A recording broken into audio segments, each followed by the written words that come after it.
You lead us in the plans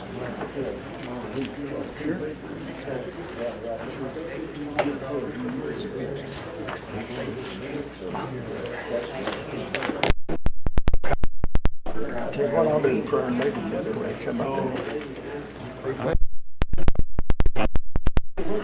Okay, I've got 6:02. I'll now at this time call the Jefferson County Board of Zoning.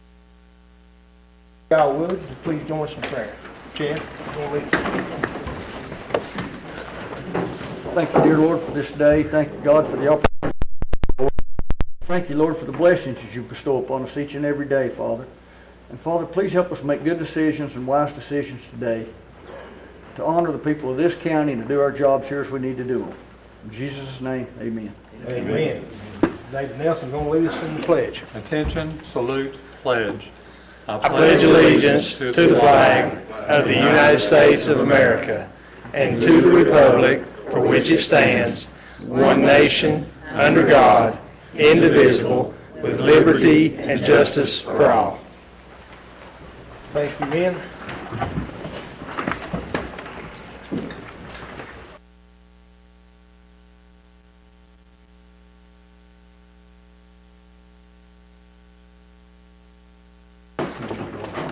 I'm not seeing any. No. We don't have it. We don't. So, just check on that. We got pledge of allegiance. Okay, I trust you received your packet and had an opportunity to look at the minutes and check those. Do we have any additions or corrections? Mr. Chairman? Yes, sir. There is one clerical error, I believe. Under adjournment, it says on a motion by Mr. Dixon. I don't think Mr. Dixon is here. No, I wasn't. I done about that. Okay. Okay, yes, and the copy I have, it's got on the motion by Mr. Nelson and the second by Mr. Chambers. Okay. Okay, so any other corrections or additions to those? Being none, I'll entertain a motion to approve. I move to approve the minutes. We have a proper motion. We have a second. Second, Chad Dixon, David Nelson made the motion. All those in favor, let me know by saying aye. Aye. All those opposed? And we checked just a moment ago, we have no citizens input for the BZA tonight, so we'll move on down to item number 6 on the agenda. Interpretation of grandfathering status of an existing mobile home park to be subject to only the land and that the park and septic areas reside. This would allow the subdivision of the remaining property for lots to construct permanent dwelling units located at 1059 Hill Road, Martha Dandridge Heights subdivision, lot 21. Dandridge, zone A1, lot size 7.67 acres, by Jeremy and Christy Smith. Are they here? I'm here to represent them. Okay, if you would step to the podium and state your name. And My name is Jeremy Puckett with Cent Engineering and Surveying. I did bring an example of what they're wanting to do and why they're seeking this interpretation. If I could hand these out to you guys. Absolutely. So there's an existing trailer park there that does not meet the current zoning. And these people have bought this property. And what they want to do is eventually turn it into a subdivision of permanent housing. But people are living in this trailer park right now. Did I give you enough? Yeah, it's okay. Okay, sorry. No, an extra one. I've got all kinds of. I've got plenty. Here you go. All right. So, as you can see what they're wanting. Sorry, turn your microphone. Is that working now? Yes. Okay. So, as you can see from this, what they're wanting to do is begin with a 4-lot subdivision. That way they can build homes. And as the people move out of the trailers, because they're rented right now, they want to eventually do 2 more lots right there. So eventually the trailer park will go away. This just gives time for people to move out naturally and not be evicted from their homes. And I'm happy to answer any questions you all have. Okay. And I'm fairly familiar with that piece of property, but if you don't mind, speak about the topography of it. It's pretty rough, what they're looking at. Is there not a couple ditches running through the property, or? There's some low area to the back there. We've already had this soil map, and those low areas aren't affecting what they're wanting to do out here. So it does roll down, towards the creek back there, and has a creek around two of the property lines. But we're still able to get this subdivision and get proper septic in there, even though it has those low areas. Okay.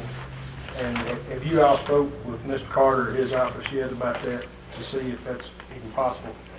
At the environmental health? Yeah. No, I was waiting to see what you all said first before applying with them. Okay. But there is enough good soils down in there from reviewing the soils map to put septic systems in there. Yes, Ms. Bowles.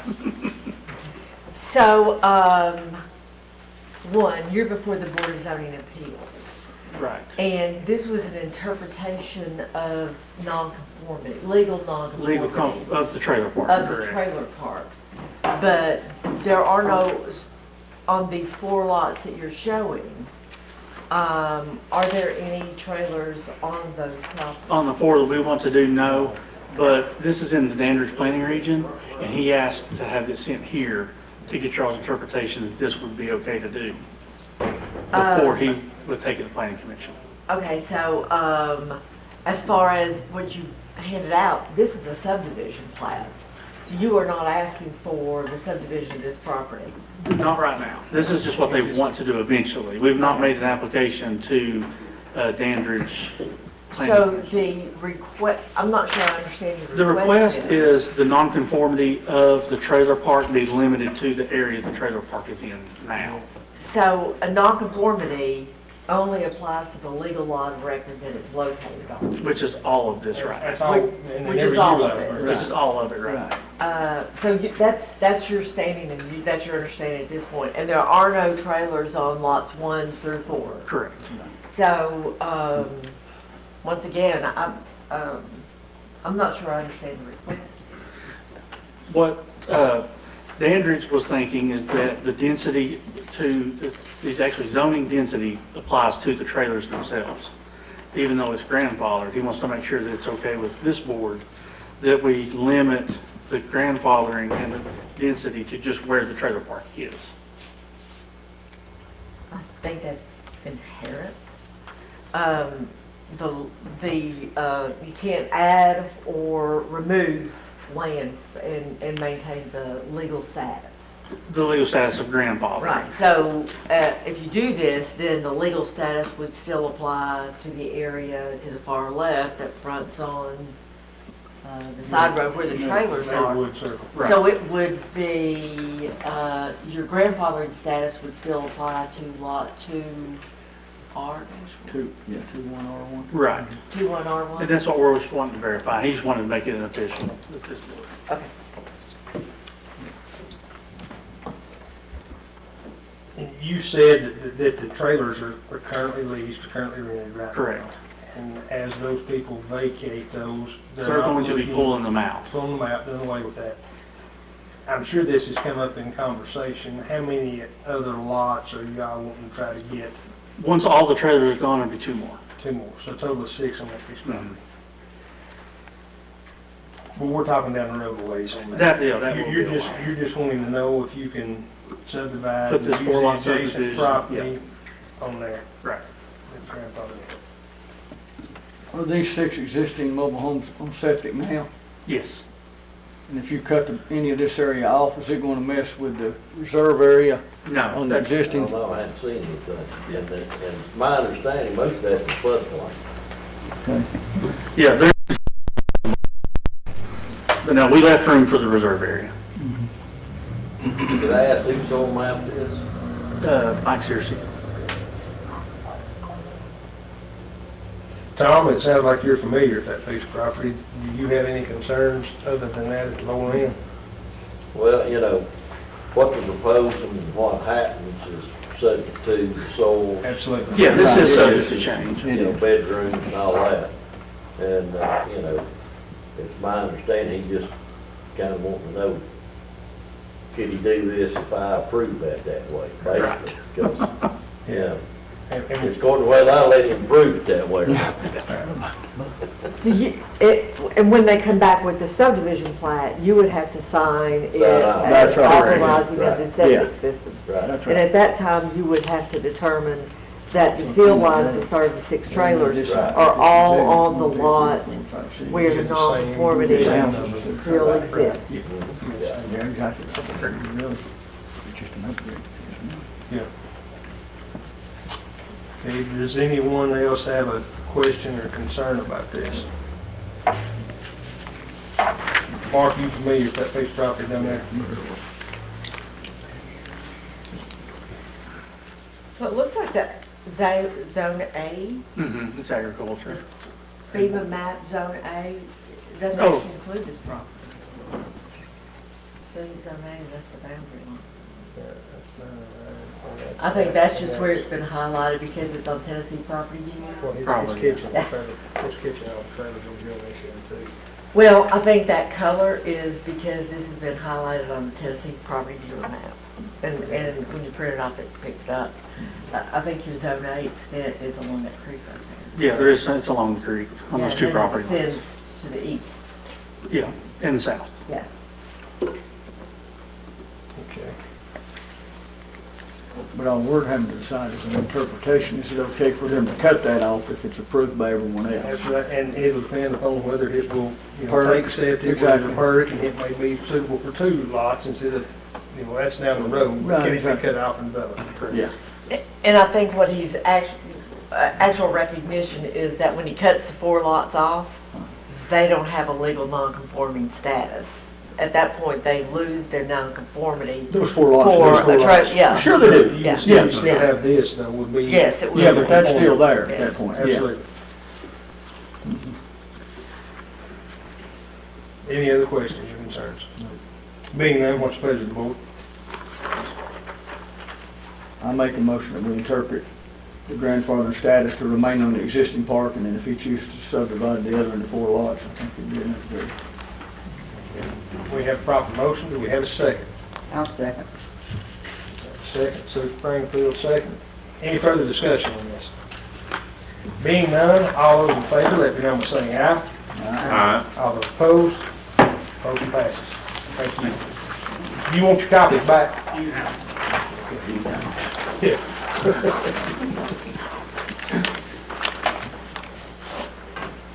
Okay, next item on the agenda is number 7, variance request of a 20-foot setback, 20 foot for a front setback of 10 feet for a new garage. Let me read that again. Variance request of 20 feet for a front setback of 10 feet for a new garage to be constructed at 296 Very Old Barton Trail, Angel Island, Phase 1, Lot 8, Dandridge. And that's Michaela and Natalie Galpin. I hope I pronounced that right. Someone here represent them? Yes, I'm Brendan Garrett with the Land Surveyors. Okay, I'm here to present that to you. okay. Hey, Brittany. How are you? Yeah, so what we've got here, obviously existing lot of record, existing house, and the owner's wanting to do a detached garage that we've got illustrated up there, kind of to the left-hand side of the property. One of the main things that we came into with this was obviously the steepness of the land, property is greater than 30%, and then also any of the land that was actually suitable for this garage to be in a different location had the existing septic system and reserve area on it. So what we were trying to do here was just to get the garage foundation lessened by getting it a little bit closer to the road. Okay, and that's at the very dead end of Very Old Barton Trail. isn't it? Correct, yeah, Hops off steep on the back side of the property. it does. Wooded area. Mhm. Yes, sir. It's basically a cliff down to the water, to be honest. Once you get past the house, it is straight down. Side setback, stay in good shape. Yeah, front setback. And Stephanie, I know we've granted other variances out Very Old Barton Trail in the past, have we not? Okay. Does anyone have any questions on this one? Being none, what's the pleasure of the board?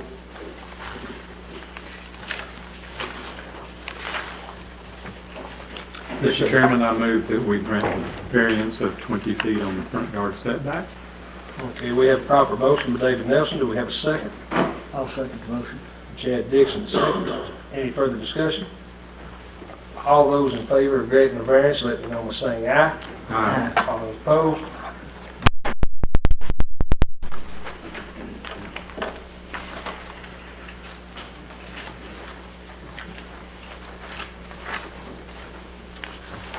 Okay, the next item on the agenda is item number 8, discussion of existing businesses located at 865 Coyle Road, Jefferson City, Zone C2, Lot 1.16 acres by concerned citizens.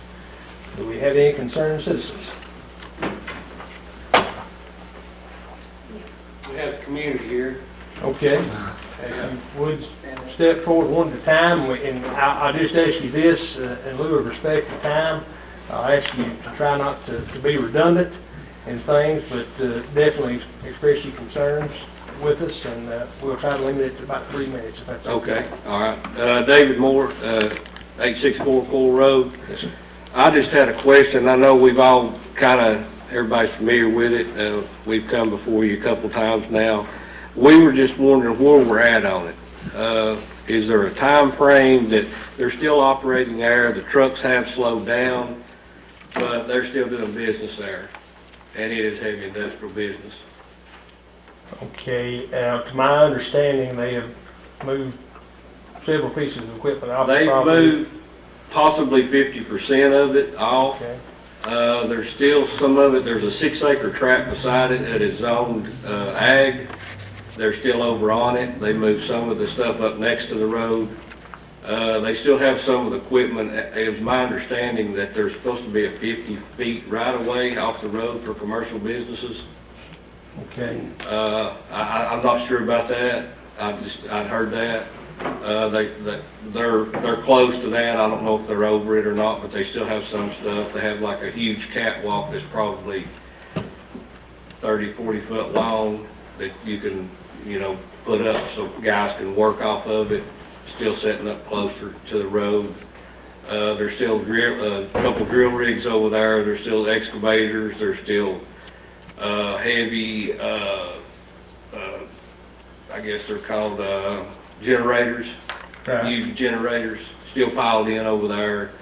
Pipe and iron, anything that you could rebuild what they're doing with mining and drilling operations, still in there. Okay, now, to my understanding, it's not a headquarters for the mining or the drilling, it's a repair shop for the stuff, am I correct? They work on the stuff, they get it ready, and they send it back out to sites that's being used. Right. Okay, Yeah. we met in length with them and the leadership they had there, Mhm. I guess, Stephanie, what's it been, a couple months ago now? Yeah. And they were informed specifically of what they were allowed to do and what they weren't. Mhm. And to my understanding, they had come into compliance with that. Now, I'm not saying what you're saying is inaccurate, but if we don't have proof that that stuff's still going on and they're out of bounds. Well, I've sent pictures to Stephanie, and it's supposed to be in a file, emailed them to her, just about last week, I think I sent you I some. didn't get the others. I got the first set, which was the trucks on the road, parked on the road. I Right. didn't ever get those others. Right. Okay, and again, with the trucks parked on the road, that's something that you need to take up with. I already have, and THP is supposed to be coming and checking on that. I've talked to the sheriff's department. Okay. Uh, And but, if that's what the pictures were in the file, again, that's out of the scope of what we can handle here. It right. sounds like you're going down the right path to getting that handled. Right, okay, well, my next question would be, okay, so does some of you guys need to come back out and check it, recheck it? It would be great if we had a codes enforcement officer. Yes, sir, it do would. that. And I've contacted both mayor candidates about that and asked them questions about that. More than happy to go back, do another site check, but again, from I what appreciate it, yeah. from what I'm being I told. think that's what we need to do, is come back and revisit and check and see. I mean, that's what they were doing to start with, basically, was coming and going with stuff and repairing it and using it as a drop site for heavy industrial equipment. Okay. And even on their website, they claim, they're heavy industrial business. Right. They rent the property, all the trucks and all the equipment are tagged out of state. The county is getting no revenue from them, but they're using our infrastructure.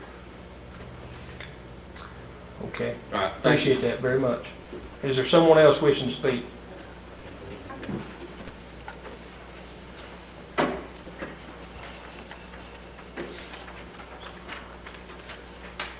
I'm Vicki Roach, and I live at 825 Coyle Road. And I'll give it from a woman's perspective of what that place looks like. Our house is on top of a hill, and when I look out my bedroom window, that facility does not fit into the landscape of what you see. I look out and I see our green pastures. I look over and see Lisa's beautiful pond over there. I see our cows out there. And I look to my right and I see all this equipment just stacked up on this property. And it's not C2. I looked at C2 and I don't think it fits within the perspective of C2. And it's just kind of an eyesore. It just really ruins how our property and all the property around it looks. And I just have a concern about that. And of course, David covered my other concerns, so I don't want to be redundant on that. So I'm giving it to you from a woman's perspective. It's an ugly eyesore to houses that are around it. It just doesn't fit in to how that area is zoned as agriculture and residential. Thank you. Thank you very much, Vicki.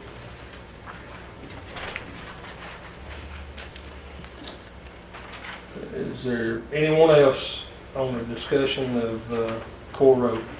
I think David pretty much did most of it. Okay. Thank you all very much, guys.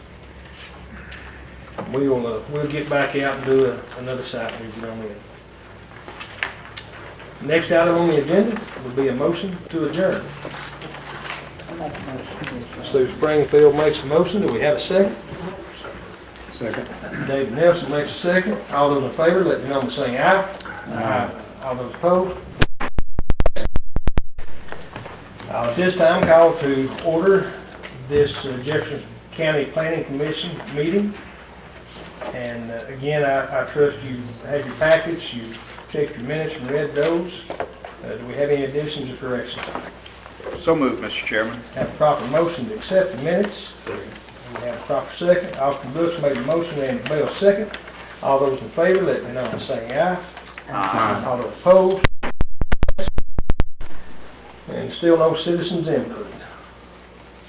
So we're moving straight on into number 4, new business.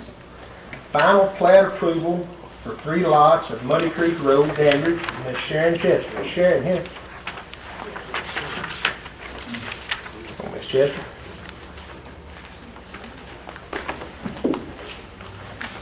You had the final plat there. Yeah. Okay.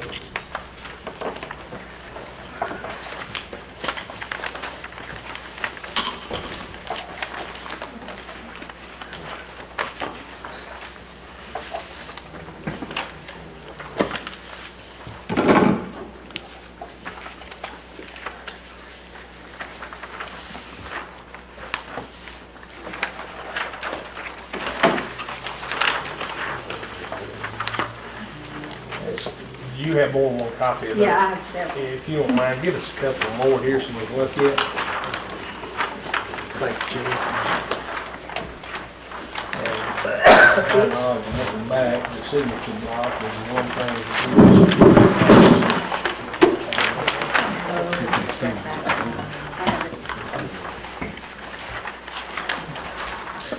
Here's another one.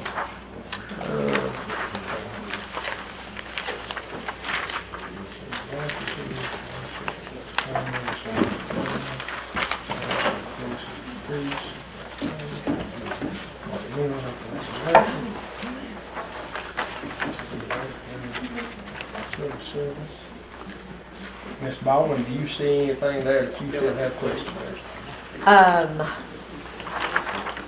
The setbacks were supposed to be added for individual lots in the note section. Yes, so there's no right here on the bottom left.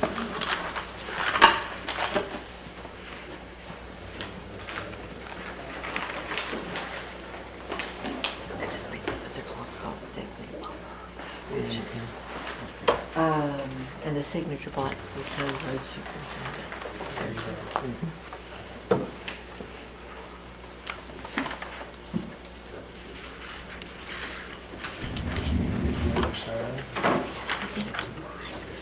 He just made it big.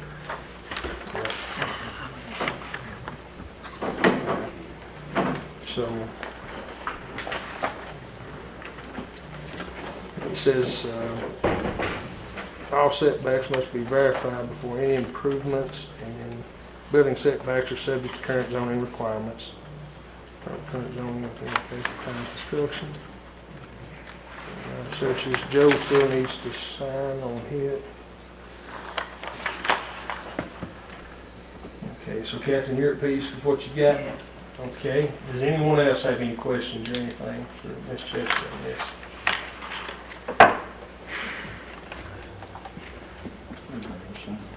Yeah, just get Joe's signature on it. And the only signature we're not, guys, Joe's from the highway department stuff, that's blocks here for him to sign. You just need to get that signed. And Okay, I wasn't sure that, okay, thank you. You're welcome. What's the pleasure of the board? Make a motion to approve with Joe's signature on it. Okay, we have a proper motion. Do we have a second? Second. We have a second. Randy Bell's made the motion. Alton Brooks seconds the motion. Any further discussion? Being none, all those in favor, let me know by saying aye. Aye. All those opposed? Thank you, Mr. Chairman. This is the wonderful signature right here. Ours had signatures too. Yeah, I always sign. That's thorough. Huh? Can you sign it without Joe's signature on it? I'm sorry. Thank you. Thank you, Ms. Chester. Next item is a revised commercial site plan for an addition to an existing shop at 1630 East Highway 2570, Dandridge by T&C Transportation. Do we have anyone here to represent it? Yes, sir. I apologize for the big mouth. I was given that at 5 o'clock today. Miss Stephanie's aware of it a little bit. See it anyway. Yeah. I think this Did we have the original request that was submitted in time for the deadline? It was the original, the one you looked at, the one that was on the flat. Right. Grab I'm your just picking up. microphone outside. Alex Olive was Don Olive's grandson, I believe this may have been Alex. I'm not for sure on that. But wanting to add 53 feet onto the structure that we've got there now. As many of you know, this was the old Harstone location that we done there. And basically, the additions going on the existing slab that even Harstone was part of their location as well. When I bought this 5 years ago, I was even told at the first time didn't have to have a permit, but we decided on into the future there we did. So got all the permits and stuff done, and everything's fine. Mr. Tom came out, advised us on the septic system there. I think when I bought the property, there was 5 septic systems on the property. Redone all of that, put an LPP system in. But the addition here, no septic, no water. It's just an addition on to the existing building that we have there now. Just what it is.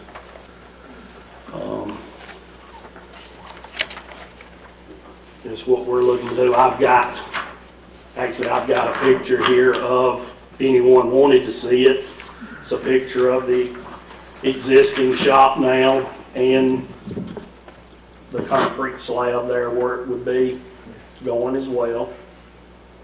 So I just printed that off. Didn't know if anyone may want to look at it. So, but yes, sir, that is it. Yeah. But I guess at that time when we moved out, we came out from Sevier County and 0 employees at that time. We built it, brought 4 trucks out that we were running over in Sevier County, my son and I, Clay. And I think we got 25, 26 employees now. Everything that we've done is not double but tripled in size of everything that we're doing. So got new techs, hopefully, if everything goes as planned. We're adding on more techs next month. So squeeze them in somewhere. So, but that's what we're looking to do. Be happy to answer any questions if anyone has any.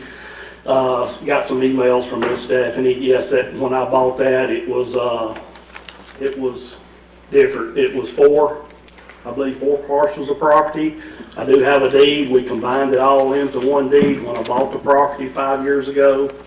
I think the tax maps may show different parcels. Not sure why, but I do have one deed to the property.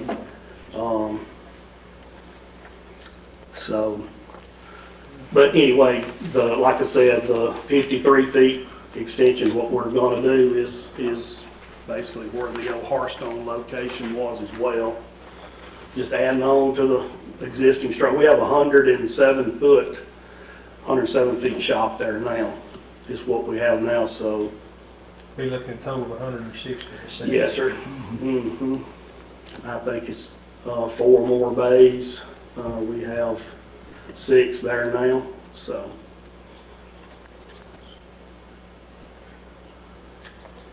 Not quite. There's a lot of equipment sitting there, a lot going on there, so try to keep it cleaned up. We do keep it cleaned up. Anytime you're running 15 trucks out of there now and don't even have anywhere to park our own stuff on the weekends hardly, because we work on a lot of other people's diesel equipment as well. So. Does anyone have any questions? So the lots have been combined? There's We've one- got that in our notes. There's one deed to all lots. Yes. Stuff, and that's been combined, and then of course there's the right of way that's now.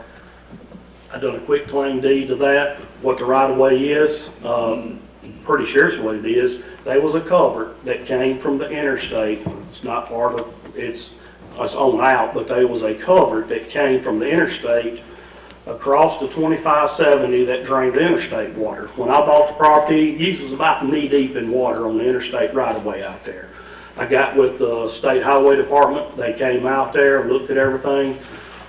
I paid for it out of our own pocket, getting this culvert unstopped. It took us approximately 2 to 3 weeks with rotor-rooters out there. All these shavings that come off of this hand-carved wood had got into that culvert. And after I've got that done, I guess 4.5, 5 years ago, the interstate stays dry now. They're able to mow it now. As dry as it can be. Every time it rains, the water, stays flowing good through there. So I guess that's what that represented, that easement. Not sure. I was the first one. No one else even knew that the easement was there. Just look, I found it looking through paperwork and deeds whenever I was looking and searching all of this, and I found it. So I had that done 5 years ago, was a quick claim to that as well. Do we have any questions or concerns? And Catherine, you don't know if you have anything that you want to verbalize. Well, first off, with regard to your lots, and when did you get this? This afternoon. Okay. So the document that was submitted by the deadline for submittal was the document you see up there. I have not looked at this. I can't speak to it at all.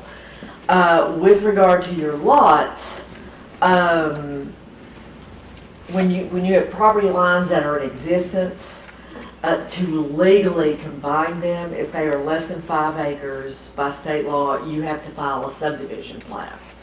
So by doing a quitclaim deed, according to state law, these are illegal lots of record. And they I didn't do a probably. quitclaim deed on the lots, I'm sorry, it was just the right of way. No, you still, I mean, I show you having 1, 2, 3, 4. That wasn't on the quitclaim though, that was part of Harstone's property. That's a deed, but the lots still exist.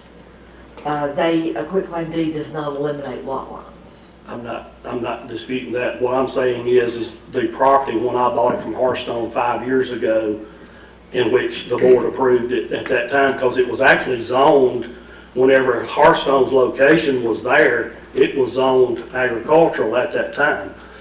I was the one that had it rezoned commercial 5 years ago whenever we built this building. It was zoned commercial then. I'm just going on what happened here 5 years ago when it was zoned commercial. That's what everyone wanted us to do 5 years ago, was zone it commercial. That's what we done.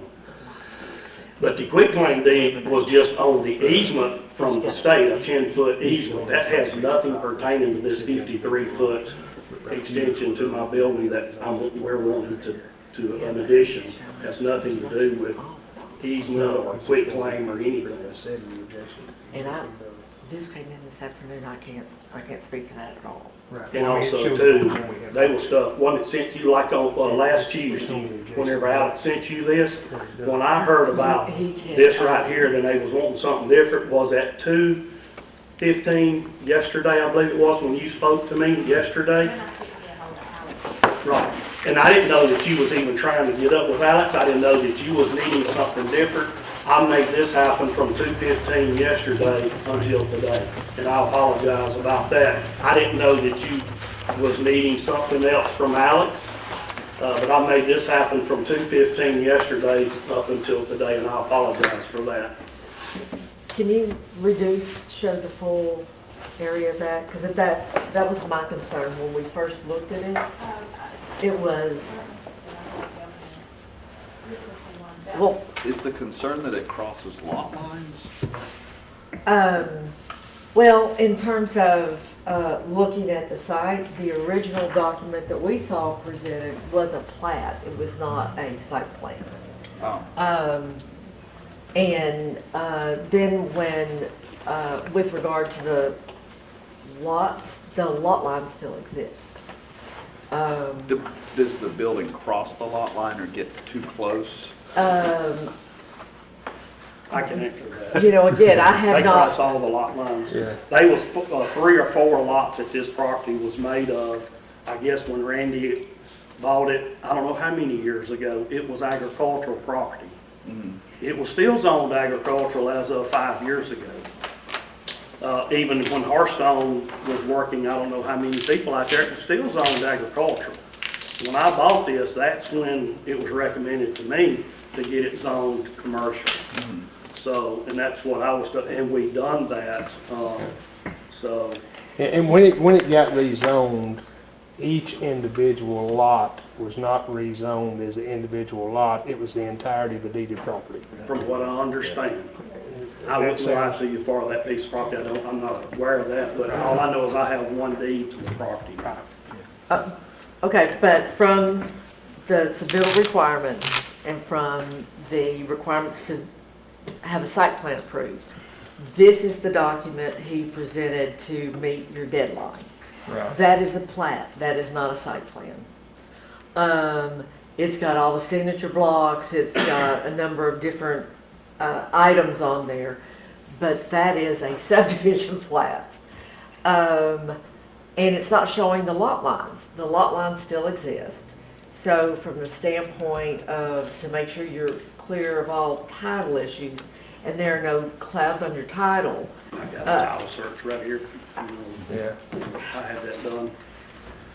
Let me finish. Okay. Okay.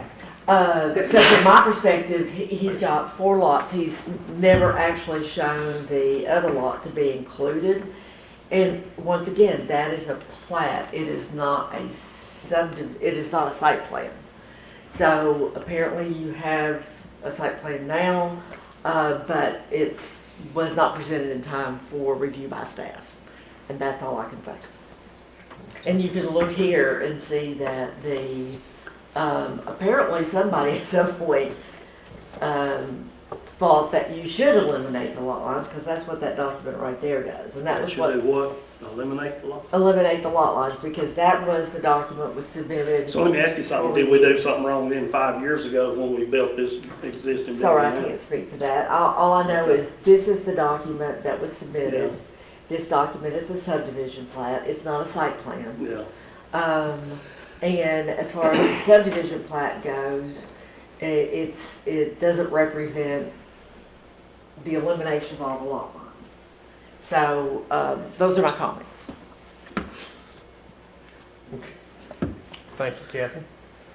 Does anyone else have any questions on this one? You're asking to add to your building, correct? Yes, sir. 53 feet. Do we need that cleared up before we can make the motion to? That's the general consensus. Then what- I'm just saying is, if we were to make a motion on this, it would be contingent upon those lot lines getting removed to make sure everything was in place. That would have to be part of the motion. But that could be done as you continue with construction not being held up a month on that either. Would you be willing to agree to that? Absolutely. What's the confusion though, that you've got a deed that they're gone? Right. I've got one deed. He's got one deed. He doesn't show he has 3 lots on it. No. So to combine property. Hey, how would I do it? So to combine property less than 5 acres,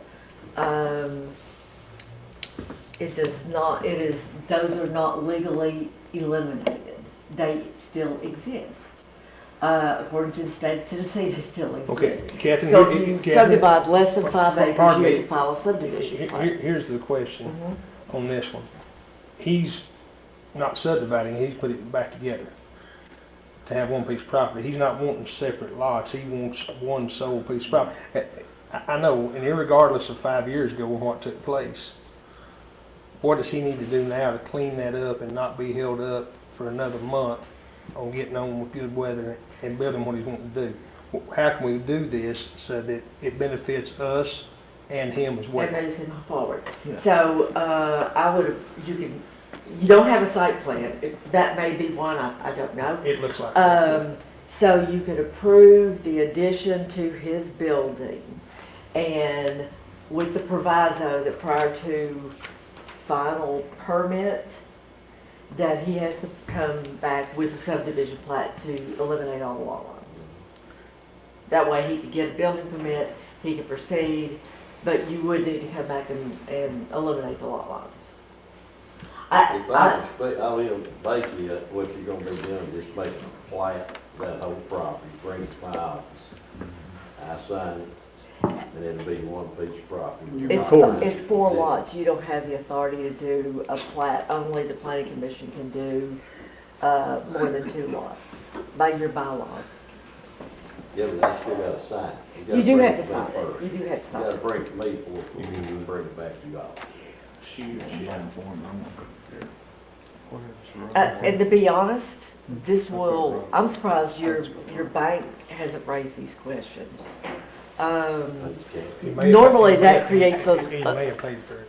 if you pay cash, you don't have that, but as far as getting bank or lending this or clear title search. I've got a clear title search. There again, Yeah. I'll And get you a copy of again, it. what it sounds to me like is we're trying to clean up something that was overlooked or didn't give proper attention given to it 5 years ago and stuff, because if he has one deed, he didn't have 3 separate deeds.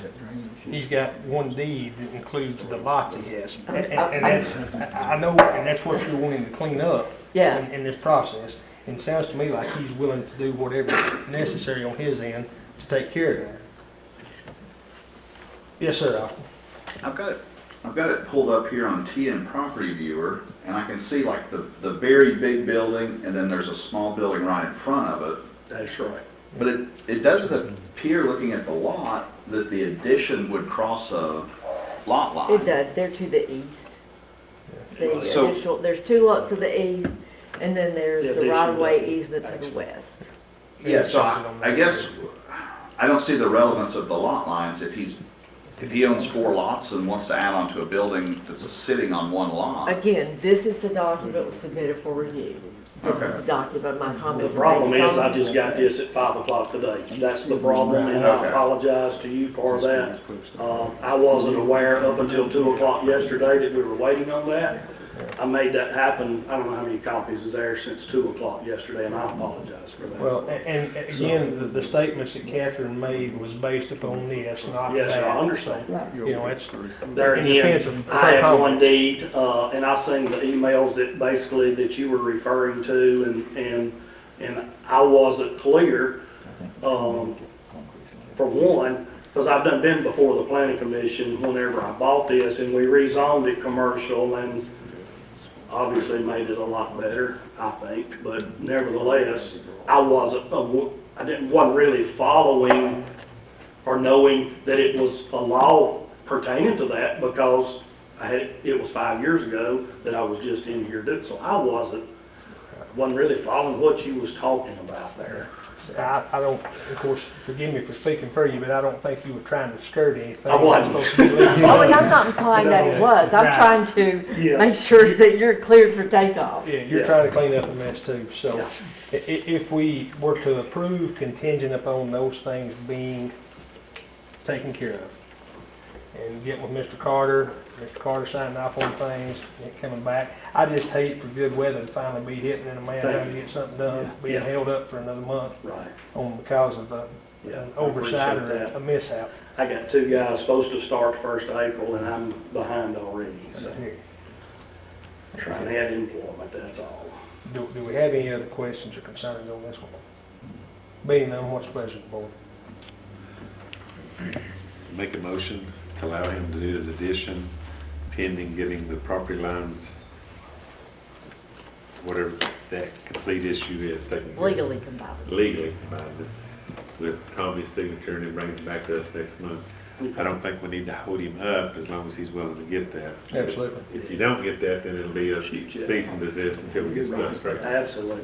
I can make it happen. Promise. Okay, we have a motion. I second on the the table. motion. We have a second. Do we have any further discussion on this? Mr. Chairman, I still don't see why the lot lines matter if he's within 1 parcel. I just feel like this Okay, might look be. here, this is a plat. It just Not- speeds it up, and it- he don't care to do it. so why? Don't, let's not belabor the issue, we can discuss it later. Let's vote. Okay. Okay, I think question was called. Yes, all those in favor of approving the motion? Aye. And I'll get restated if I need to, but I think we all understand what we're doing. Okay, let me know by saying aye. Aye. All those opposed? Motion passes. Thank you, sir. Yes, sir, thank you. I didn't. You want a picture of the map? Thank you. Okay, moving on down, item C, rezoning request from A1 to C2 for property at 1639 West Highway 11E, New Market, by Appalachian Construction and Design, LLC, Mr. John Bowdry. I think John's in the room. Yes, sir. Let me catch up to you, John. You own the blue building down there? I do. He I'm gonna owns- say that was a flood zone down there, and they've done, I don't think he's had much issue No, I didn't. since then. And the houses behind him, the neighbors, are thankful, I'm sure. Yeah, I just hate we lost the wrestling training facility, you know. Yeah. I'm joking, that's a jest, John. It is. And Catherine, I think it, back You own the on building? this one. so- We do. Now, this is the one. Now, I don't know if you've been through there, but the Oh, cleanup yeah. Yeah, is it's well C, underway. do Right it. down through there, yeah. I noticed it being cleaned up a lot. Yes, that's it, Yes, that's it. And that was, he also owns this right here, coming this way, and dramatic improvements in this area for the whole site. And this will be the same on that, I'm sure. So Catherine, having no comments on this one, Does anyone else have a question or comment for Mr. Ballinger? Mr. Chairman. Yes, I sir. have a question for Mr. Ballinger. Yes, sir. What is the planned use of the property? Offices for my construction company.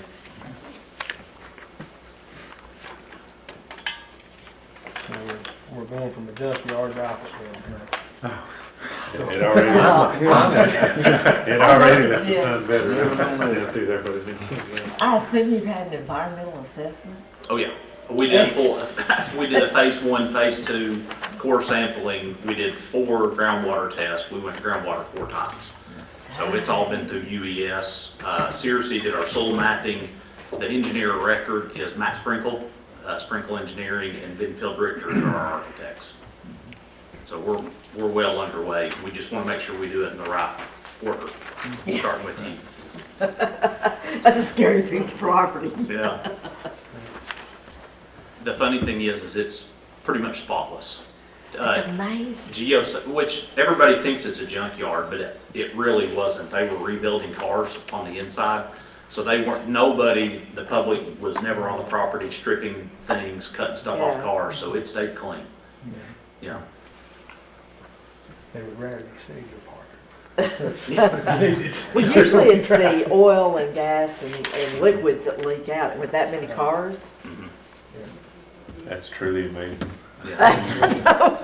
Yeah. Because it was a junkyard back when my Uncle Carol was working there. Mr. Chairman, Yes, sir.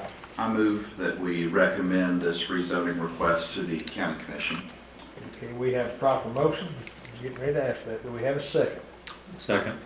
Okay, Austin made the motion, David made the second. Any further discussion on this item C? Being none, all those in favor of making the recommendation for the rezoning request from A1 to C2, let me know by saying aye. Aye. All those opposed?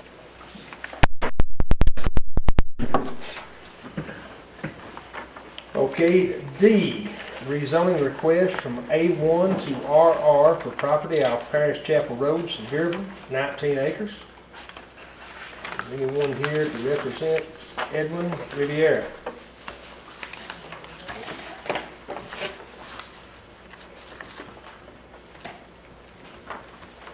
Edwin Riviera. That was an agent that I dealt with, and I wasn't aware that no one was gonna be here. Okay.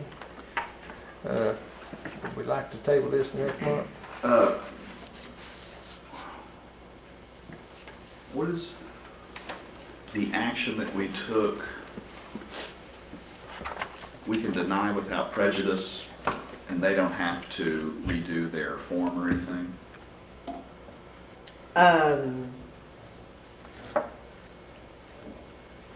You can deny without prejudice, which just means that you aren't bound by your motion. It's not like tabling it where it's kind of, you gotta If take it off we- the table. But this, it is, by rural residential, by your zoning ordinance, this requires them to do this for the planned unit development. Meaning that they would detail out, they would have to meet your requirements of your HUD requirements that would come with, the designation as RR. Normally, those would be done simultaneously. So you're not only voting on the zone change, you're voting on the plan certain. And for your RR zone designation, it says it must meet the requirements of your plan unit development section. So they would, now these are, I'm assuming based on the information that was provided, that these would be separate dwelling units, but there would not be a publicly, they would be owned as one. It would be rental units for, like Airbnbs, all the units would be Airbnbs. But that's basically a commercial piece of property, and they would need to do the code requirements, which requires a conceptual master plan. So you can see how the, And again, that's why I hate to take any kind of motion on this without any representation from them being here that would affect. Well, we have to. Yeah, we have to do something, but I hate to speculate on what their intent is or what they're gonna do without them being here to answer questions. Yeah, so that's what I was saying, deny without prejudice. that you have a time frame for plats that you have to take action in 60 days. But not for rezoning. But not for requests. rezoning request. Right. So do we want to, I mean, I don't know If you take, when they want to come back. I mean, if we table till or next if you month. table it next month and Stephanie speaks with them and they want to remove it, they would have the ability to do that till they're ready to come back. And if they're ready to show up next month, we can move forward with it if they're gonna take it. You could also table it pending proper submittal. It's so much more professional. That's, Mr. Chairman, we all come to the same conclusion here. Mr. Chairman, I move to table item E until we have proper submittal. We have a motion, do we have a second? Have a second, I'll make a motion, and a second. Any discussion on this? All those in favor of tabling this until proper submittal, let me know by saying aye. Aye. All those opposed, motion passed.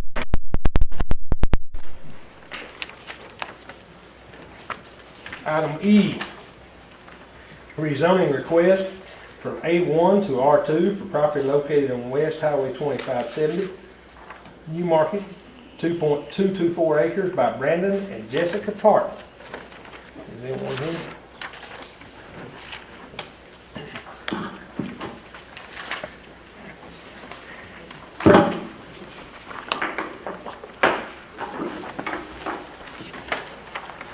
A couple of aerial shots, I just, pass them around.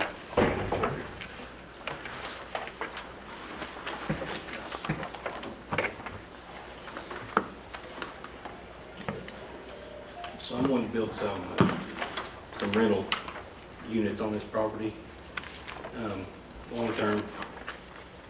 And right now, with A1, I can subdivide it into 1 acre lots and put maybe 1 duplex per lot with 2 driveways. Or my goal is to add just a little more density. So, for example, instead of 2 duplexes, just add 1 or 2 more units, all contingent on the sewer and what the health department says.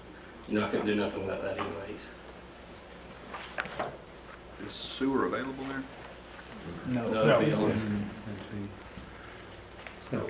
City water, cooperative power. And then you have to be on the septic system for that. Tom, do you, have you looked at this, do you know much about this property and what you want to do?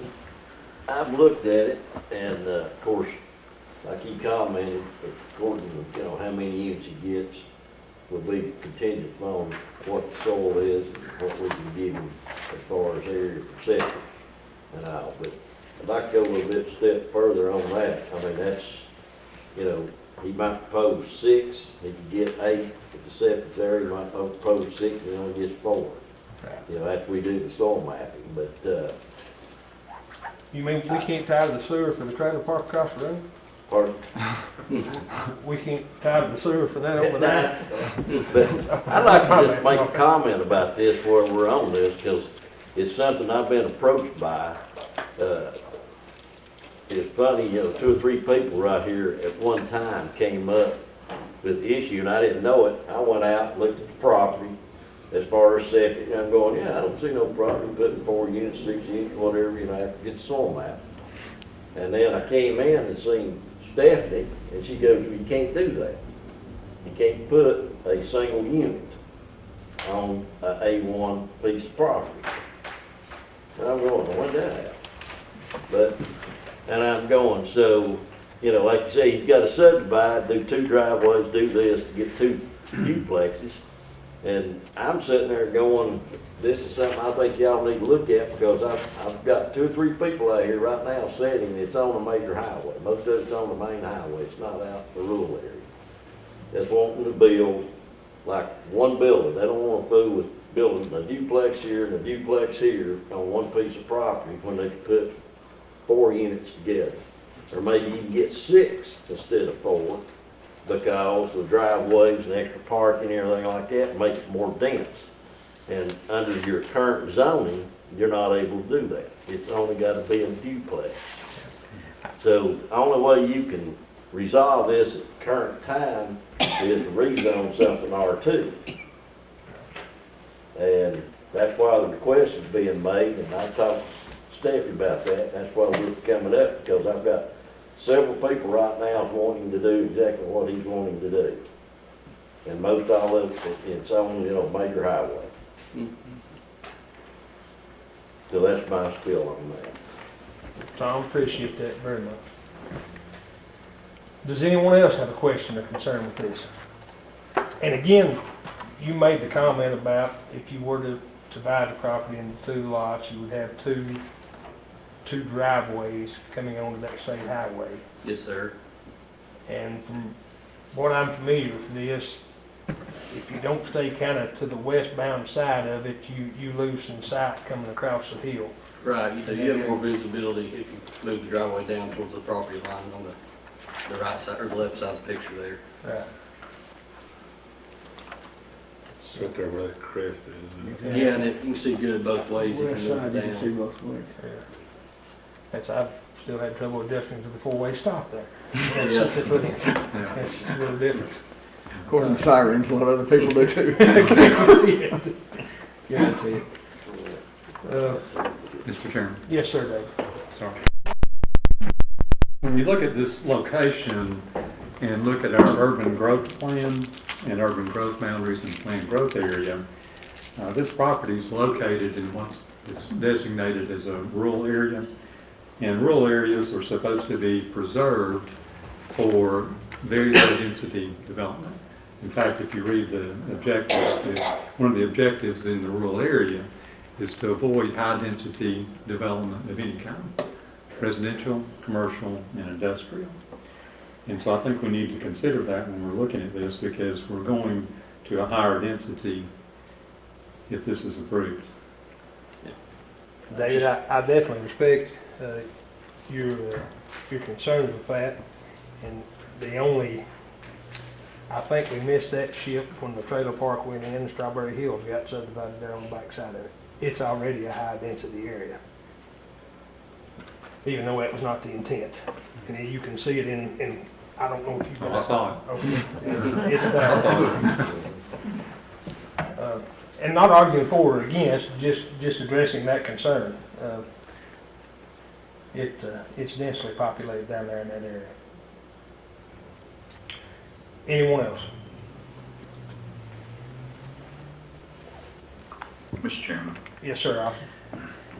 I do share some concern about having dense development located out in the county.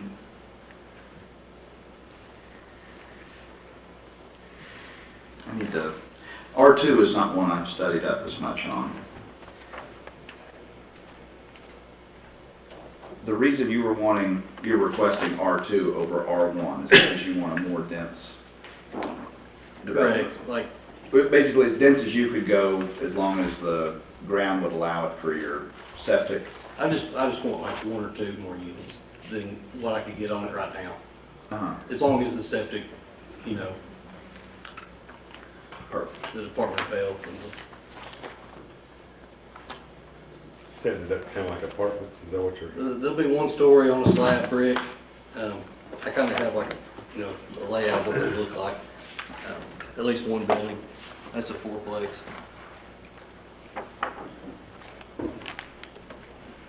Just on a slab, brick. That'll be nice, paved driveway, 1 paved driveway preferably, but I have to do 2. And again, we're not certain from what you've asked to the extent of the number you can have. That is directly dependent upon the soils and environment.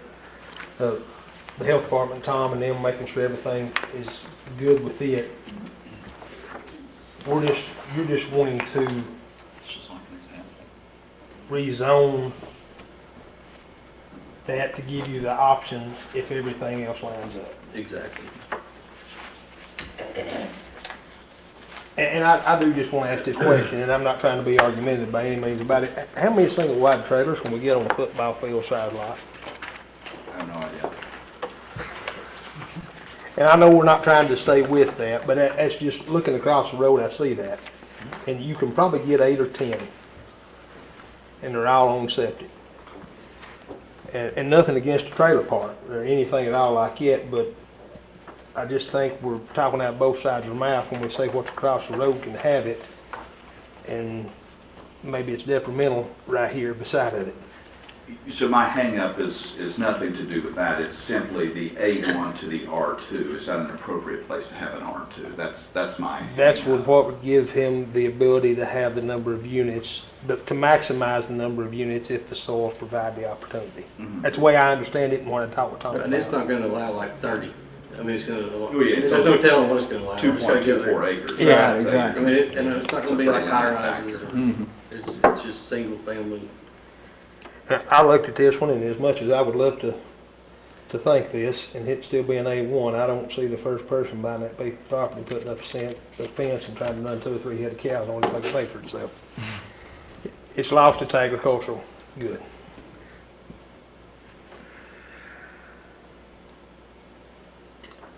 Do we have any other further questions or comments on this one?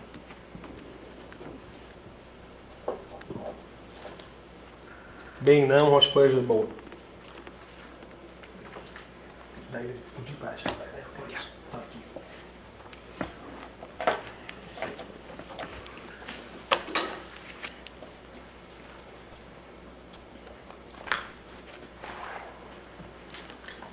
I'm still really hung up on the R2. I understand. Catherine, would you want to make a comment on that? I just noticed she has it pulled up here. I mirror everybody else. I looked on the zoning map. R2 is not, there is no other R2 property in the vicinity. The R1 is the area where I think it's a single-family detached small homes that are across the way. So that's R1, it's not agricultural. And then you have what I assume is a non-conforming, legal non-conforming trailer park. So it has, and the density on the trailer park is really high. Yeah, absolutely. So if you're just looking at the zoning, And that is what we're looking at. it is, but you can't rule out the existing site conditions that you have a nonconformity across the street. The view you can see, that's about all you see when you look across the street. So that does have to be taken into account. To be honest, we ought to rezone the trailer park so we can say it's a legal thing and represent the land use appropriately. We've got a group working on rezoning some stuff and what goes in those zones. Maybe that'll be a good conversation for. Oh, thank you so much. So I think you have to base your recommendation to county commission not only on the zoning in the vicinity, and you're not going to find any other R2, but land use that represents a use of R2 is already present in Big Way. Is there any R2 in the county at all? Very little. There is some, maybe. Most of your 4, density is 6. going to be in the cities. And that's a conversation we'd have back there, but they may be, what, 4, 5, 6, 7 different parcels, Stephanie? I'd have to double Sorry to check. put you on the spot, but it's less than 10. Yeah. Well, yeah, because density belongs in the cities where you have the infrastructure to support it. Right. So I don't expect to see a lot of dense development in the county where there is not the proper infrastructure. Right. I'll just throw this out. But my hang-up is. You go right out that road, going in, it goes right in Sevier County. It's not 5 minutes from the Sevierville exit. And they've already made a new interchange there, a stop sign, a 4-way stop sign. And what I've heard, you're gonna see more growth coming from Sevier County all the way to that side of Jefferson County.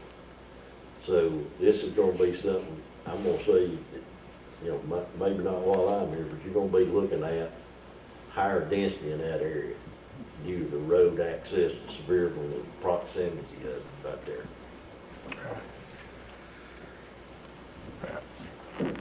Okay, Alfred, did you have anything else, or did you get your concern voiced on that? I still have the concern, but I voiced it, so. Anyone else?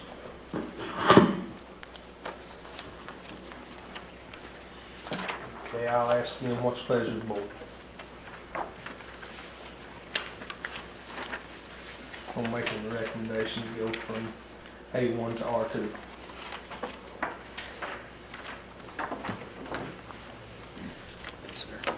Looking at that and knowing the area there that you're talking about with the trailer parks on it, I'll put it up so we can vote on it.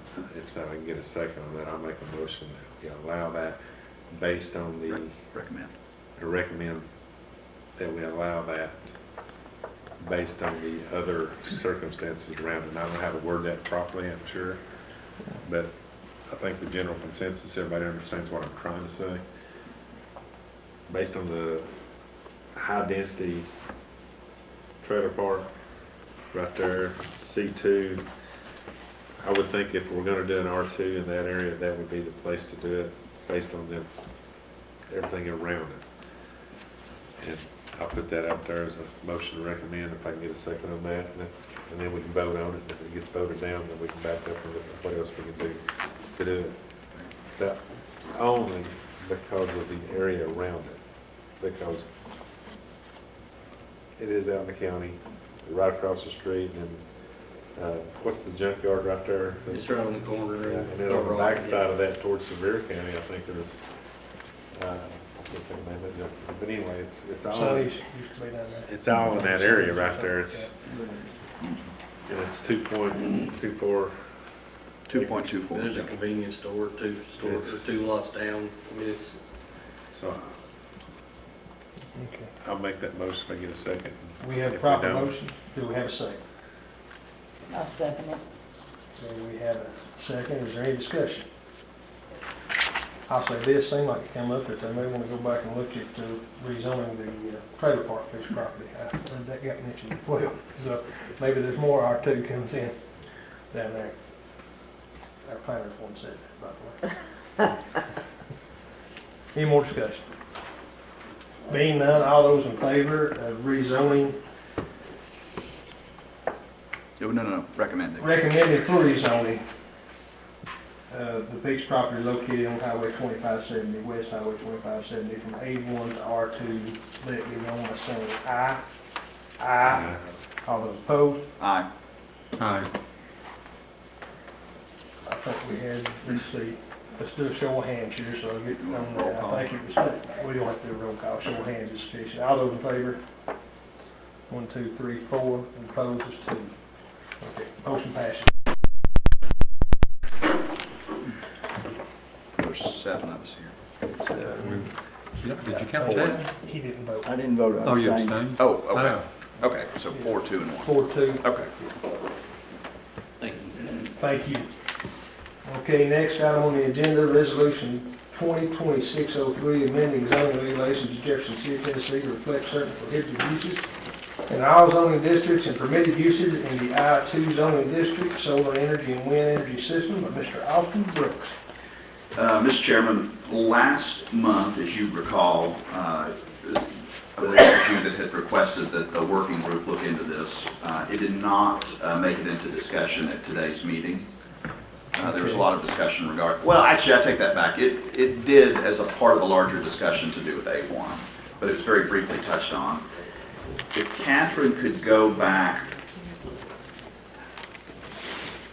if Catherine could go ahead and go over this, if you wouldn't mind, if the group wouldn't mind, and we could have a little brief discussion on it tonight. I'm not necessarily looking for an action, but if we could just have some discussion on it. Okay. Because it did not make it this afternoon. Okay. Thank you. Catherine? So, Take it away. when Austin initially proposed this, and Stephanie has it up here on the board, you might need to increase the size of it.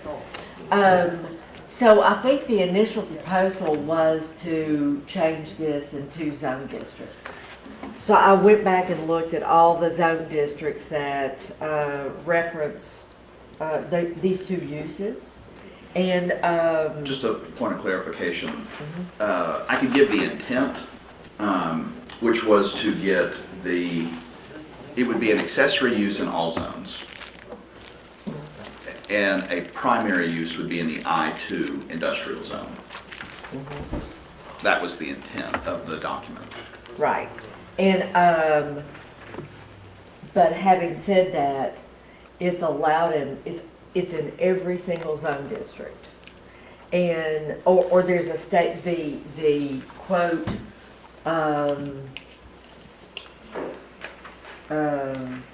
solar energy and wind energy systems is in all of your, every single zone district you add, it's listed. But it needs to be an accessory use in certain zone districts and a principal use in, I think you wanted it just industrial. I-2, yeah. I-2. And so I went back and in the document that I redid, I've referenced it as an accessory use and removed the language that requires it as an accessory use to have an engineered site plan presented. An accessory use, typically, we're talking about a house, putting some solar panels on the roof. I think you had some guy here last month that actually had done this. And so I added in that, or deleted that they have to do a site plan, and I did substitute that they have to do it, have a state electric inspector look at it. And the reason for the requirement for the state electrical inspector is that, you know, if you're collecting solar energy, unless you have a battery to store that excess energy in, where does it go? And technically, if you don't have a battery, it goes back into the grid. And so it's like water, it goes in both directions. And to go back into the grid, which by federal law you have to allow, it has to be metered, and you have to have the electrical hardware to do that. And that wasn't referenced in here. So anytime it's going to be an accessory use, meaning you can do it, you don't need to be doing a site plan for it. So I just eliminated that, but I did state you got to have a state inspector, and it does have to meet TVA requirements because that's the entity that governs this, and they literally buy it back from you. Otherwise, you have to have still should have it inspected because you mess electrical infrastructure up, and it's not like it's got a leak, it's like you have a fire. And so you really want to make sure that doesn't happen. If it's tied to homes currently, and I can't speak for all of the utilities, but, because I don't know the intricacies of each one, but I do know that on the system here, it must be inspected and stuff for it to be tied back in. Not to say that all solar panels in the county are done legally. No. No, probably not. And you can't govern that to a T. But that's at their risk. That's at their risk. And to the extent of it, you know, looking at installing solar, well, if I've got 5 solar panel fence boxes on my farm, you know, have I done something non-compliant? If it's an accessory use. But, Yeah, but they're tied to batteries. okay. Yeah. But, and you certainly don't want to have to do a site plan to No. generate electricity Yeah. for a fence, and you've got batteries on it. Absolutely. You don't want, I've never had much luck with those. in certain applications, they work pretty well. Mine get out. So, I mean, my info was just more for detail, and I fleshed it out a little bit more. You should have ample time to look at it, though. I don't know that this is kind of a house cleaning message, but one thing I will say, that if it is a principal use, you usually don't see those brought about by private industry. It's done by TVA. Yeah. And if TVA wants to... And we have no authority. And you have no authority, and they don't have to comply with your zoning ordinance. I understand that. So, And, yeah, we've seen a couple come into the area and stuff. We got one up White Pine. And You know. There's another very large one planned, but it kind of fell by the wayside over on Johnny property Yeah, and stuff. That was gonna be almost 200 acres on that. So, 225. Okay, well, just for the sake of discussion, if we need I'm happy to make a motion to move it or dispose of the item. I'm not looking for an action, is what I'm saying. Right. I just want to repeat my intent to the group. The intent is it would be allowed as an accessory use in all zoning districts. So if you want to put it on your house, your barn, if Weigel's wants to put it on top of the gas pumps as an accessory use to offset their energy costs, that would be permitted. As a principal use, though, it would be in the I-2 industrial zone. So that's when you're talking about a wider range. So that's my intent, yeah. Well, that's not actually farming, but I think No, that's we're a talking about farm. solar They farm. call it it's like calling a neighbor a farming farm. solar. And I don't necessarily think it needs to go to the working group, per se. I mean, if you want to refer it there, that's fine, or if the body wants to refer it there, that's fine, we can take it up. But, I mean, like I said, my direction was just to make sure that it was accessory and you didn't have to do a site plan to accomplish it. Yeah, okay. Well, Mr. Chairman, this has been good discussion. I thank everybody. We're all here, so we're all aware of the intent of the document. So with that, I will make a motion to table this until the April meeting, but we'll be seeking action in April. Clean everything up with the verbiage, bring it Yeah, back. we'll get a clean document out, and then I would be seeking an action in April. So I move to table item F to the April meeting. Okay, we have a proper motion by Mr. Brooks. Do we have a second? Second. Have a second from Mark Chambers. Any discussion on that? All those in favor of tabling, let me know, saying aye. Aye. I'm opposed.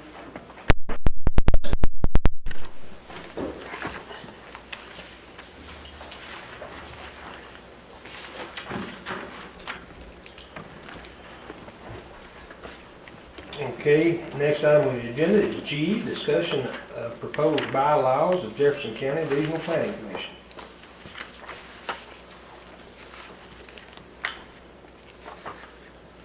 And David, I believe that is, We actually had an updated agenda. I had forgot to put David's meeting rules, but I didn't have any other handouts for that. I've got the meeting room. Mr. Chairman, Yes, sir, Dave. I would like to make a motion to move that agenda item to after item H. We have a proper motion and. You want to move item G? I would move item G to after item H on the Okay. agenda. Yeah, I'll second that. Okay.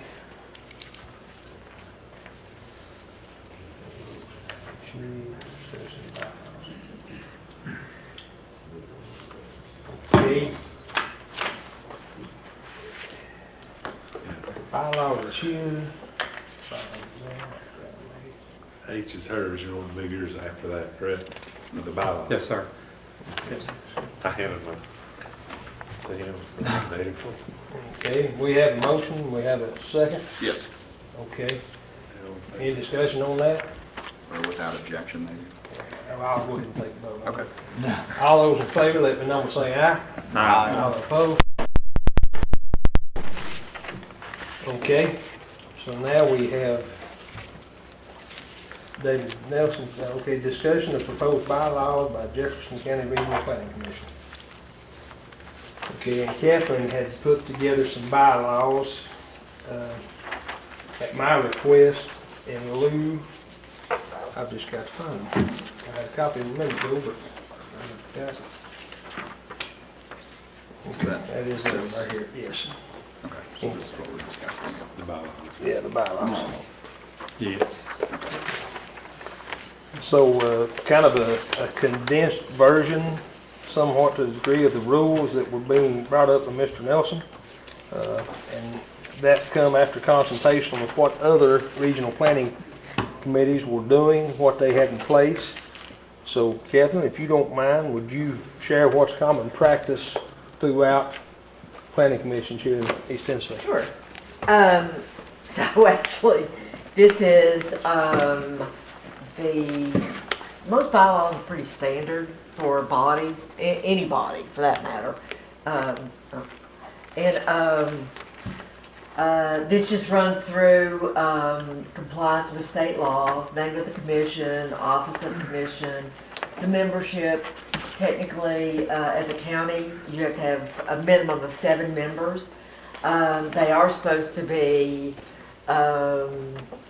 nominated for 4 years or appointed for 4 years, and then typically you have staggered terms, so everybody doesn't roll off at the same time, and you maintain continuity of that body of information.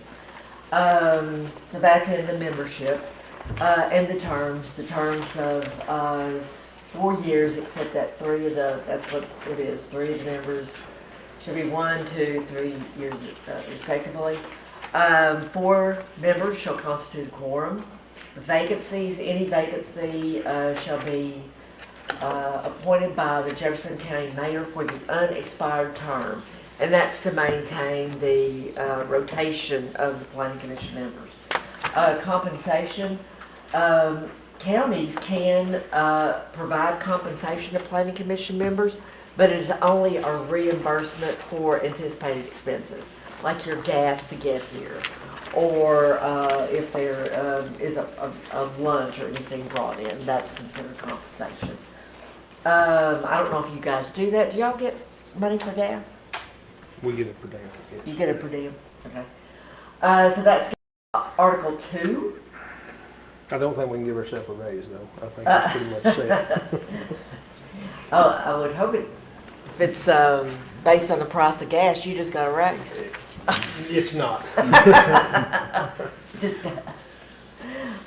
So section Article 2 are the officers, obviously chairman, vice chairman, secretary, the election. I put down here January. You need to have something that reminds you to re-elect your officers. January is good because it's the beginning of the new year. You can either need to do it on the new year or the fiscal year. So there's something that triggers it. Basically, you got a chairman, and it has to be elected from the body, and it lays out the responsibilities of the chairman. The vice chairman simply says in the vacancy or the absence of the chairman, the vice chairman shall do the same thing. The secretary is supposed to keep a full record of the proceedings, including all votes. Basically, you have a staff individual that fills this role. So it becomes signing the minutes, checking to make sure that they're, we should all be checking to make sure they're accurate, and then signing the plats. The plats is a big one because, somebody needs to be available and I think that you guys have ascribed the 2-lot, signing of a 2-lot, and possibly we should include that in here, that you have passed a resolution to allow the staff to review 2-lot subdivisions and also sign those documents. I might want to put this in here. Vacancies in the, if the chairman, the vice chairman, and secretary their positions become vacant, somebody, the rest of the membership needs to appoint somebody in their stead. And basically, once again, that's for signing of plats. You do not want to hold somebody up when they're ready to record a document of that nature. The annual meeting is, again, I've got that as January. Work sessions can be called by the Planning Commission as long as you name the date and time. Nothing special there. A quorum is a majority of 4 or more of the membership constitutes a quorum. Then it basically says that the majority of the commission members must be present, shall be required to take final action unless specifically otherwise noted. And a lot of this is a reflection of state law. Manner of voting on all questions coming before the commission shall be voice vote. The ayes, noes, and abstentions shall be entered into the minutes. Attendance, and this is important. Sometimes this is enforced and sometimes it isn't. If any planning commission member fails to attend 3 consecutive regularly scheduled meetings and fails to present a reasonable excuse for such absence, his or her membership shall be terminated and a new member shall be appointed by the county mayor. So I have seen folks be absent for 3 meetings, and they basically give a report to the planning commission that I've been ill, and so I've missed 3 meetings, and the planning commission gets to vote of, we'll accept that and tell you that it's okay, we'll continue with you as a member. A lot of times there's a reason people can be out for 3 months, and you guys have experienced that, especially a health issue. Conflict of interest, if you have, and this is one that's confusing, if you declare, if you have, know someone well, the only reason you should always abstain from voting is if you are going to financially benefit. If it's not a financial benefit, but you want to declare the interest, you simply declare the interest and say, I'm voting anyway. I'm not making any money off the deal. You know, I go to church with this person. I know this person's a friend, but I'm still going to vote. It's not going to affect my vote. But if you're making any money, you're supposed to abstain, and that is abstain from the discussion as well as the vote. And I have been in meetings where they have asked the individual with a justified conflict of interest to even leave the room, so discussion can be held without them present.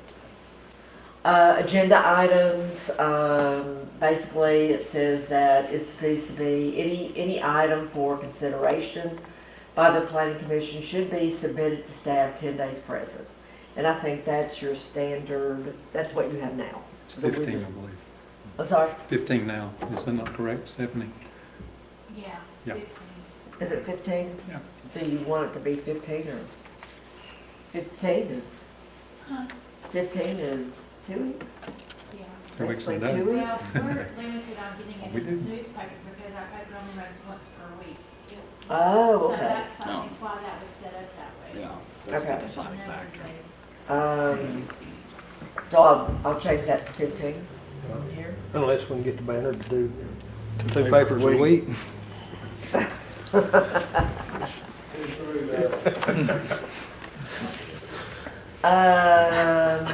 Article 4, amendments to bylaws of the commission may be amended at a regular or special meeting, but no amendment shall be adopted unless 7 days written notice has been provided and given to all members of the commission. And that's it. It's very simple, very short. And I want to ask the question, thank you for going over that and coming with us. This is pretty much the standard throughout planning commissions. It is, so I used as a example the bylaws from the city of Norris. Norris is a lot like other federal cities that will remain nameless. They have very keen attention to detail. So I think it's a good set of bylaws. They're all pretty, any of the bylaws I've seen with regard to planning commissions, they're all pretty much standard like this. There's not a lot to it. Even for bylaws of other boards that I sit on, it's very similar. But this gives some direction. And David, and I know what you come up with, and again, I appreciate the work you did in that. Does this cover the basis of what you were trying to achieve, or? Well, we're postponing that till after this discussion. Well, I know, but one prompted the other. Okay. So just curious, is this in line with what you had in mind? Sure, I have some thoughts to share. Okay. I think the document is very good as far as content. I don't disagree with the thing that's in it. I likewise have looked at other documents. The one I found that I liked a little better than the one you used is Haywood County. And it has pretty much everything in it that yours had. So content I think is good. When I looked at it, I thought maybe there would be a few editorial changes I might want to make and maybe add 2 or 3 things that weren't included in this draft. And after sending you some edits and not hearing any response, then I decided, well, I'll just have to do my own document. So I have done a similar document, and I would like to go through this, please.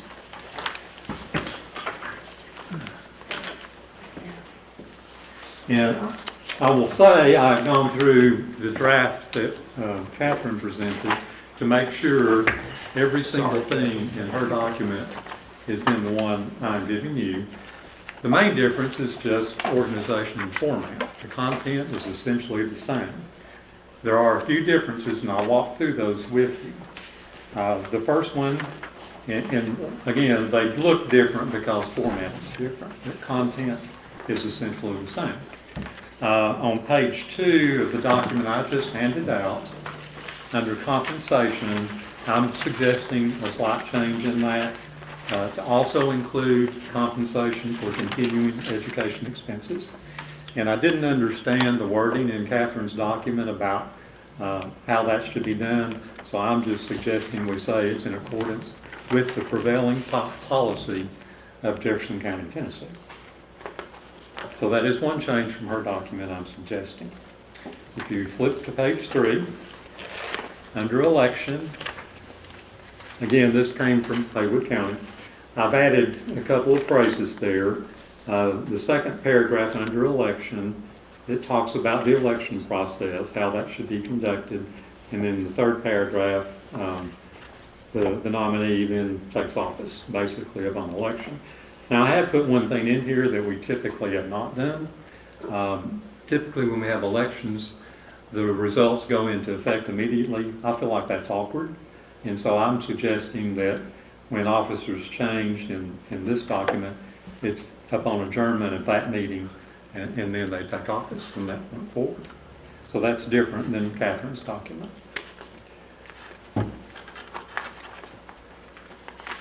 Flip over to page 5. If you don't mind, let me pause you right Okay, there. I just want a little bit more time to digest Okay. this one. And I apologize for holding anyone else up who's ready to move on.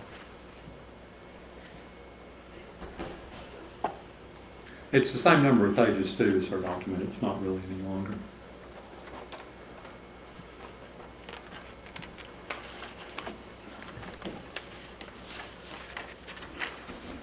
And as you're reading, Mr. Chairman, my recommendation at this point would be to let the members take this with them and study it and then come back next month and make a final decision on what we want bylaws to be. Because this is just a way of introducing a few minor changes and some additional content. Absolutely. And that being said, please continue. Okay. All right, page 4. I had a little concern about the attendance section. I'm not quite sure we have the legal authority to boot people off of this commission. Members are by mayoral appointment. And so what I've said here is a possible different approach is not that we can kick them off, but just that if we have a concern about attendance, that the chairperson shall notify the county mayor and request the appointment of a replacement member. By statute, county commission has the authority to remove members of this commission. I'm not sure this commission has authority to remove its members since they're mayoral appointments. And I'm not sure about the legal part of that, so I'm suggesting we either consider that approach that I've put in or study it further to make sure we do it correctly. At the bottom of page 4, what I put in my document is what Mrs. Catherine just said we might want to include, and that's our policy on 2-lot subdivisions. I felt like it was highly important that that be documented and on record somewhere. So section 10, which was not in her document, I have added that, is basically to discuss our policy on handling 2-lot subdivisions. Okay, and forgive my ignorance on that, but I thought that's something we went through just a few months prior and that was already established. Absolutely. We did that by motion, but this solidifies that and documents it for posterity. It's now when we have bylaws and we won't have to go to the attorney and try to figure out what we did. We know what we did and it says right here, this is how we do it now. So you're making it where you keep the 2-lot subdivision in her office and everything else comes to us, is what you're asking. Exactly the way it is. It's what we're doing. The way it is, It's it's documented. documented. Yeah. It looks good to me. If I could interject, I think this is important for continuity Because one day there'll probably be another group of people sitting here and we get to pass this document, and then they can amend it how they see fit. Yeah. But at least there'll be no discussion, well, does the staff have the authority to do it? Well, yes, they do, it's written down right here. Right. And if, yeah, okay. I wasn't arguing against it, I like it. Oh, let's argue. No fun. Also on page 5, I did add section 11 minutes, which is just a brief statement, really from Tennessee Code that says our minutes should reflect our findings of fact and reasons for actions taken. And then section 12 for meeting procedures says that all, and this came out of Playwood, by the way, all matters not covered in this Article 5, which is about meetings, or by Tennessee Code, shall be governed by the latest edition of Robert's Rules of Order. And then lastly, I added a section 1 adoption, whereas Catherine's document only has amendments. I just put a section in there on adoption as well.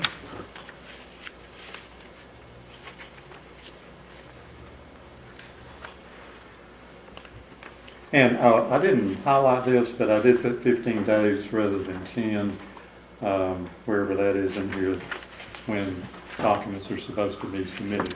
It's in section 9. Under agenda items, I did put 15 days in there because Stephanie schooled me very well on when I have to get things to her.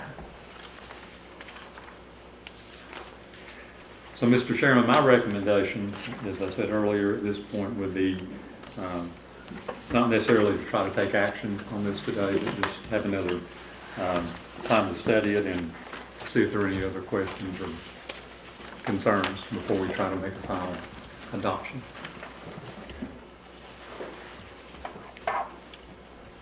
Do we have any other discussion on this or comments? Yes, sir, Andy. I like the attendance, the nominee for a new elected official or whatever. All the committees that I've been on, and I'm asking, I guess, why you would want to do it before it takes at the end, other than just been awkward for just a minute. Does that make sense? I'm sorry, I'm not following you Yeah, yet. I didn't say that.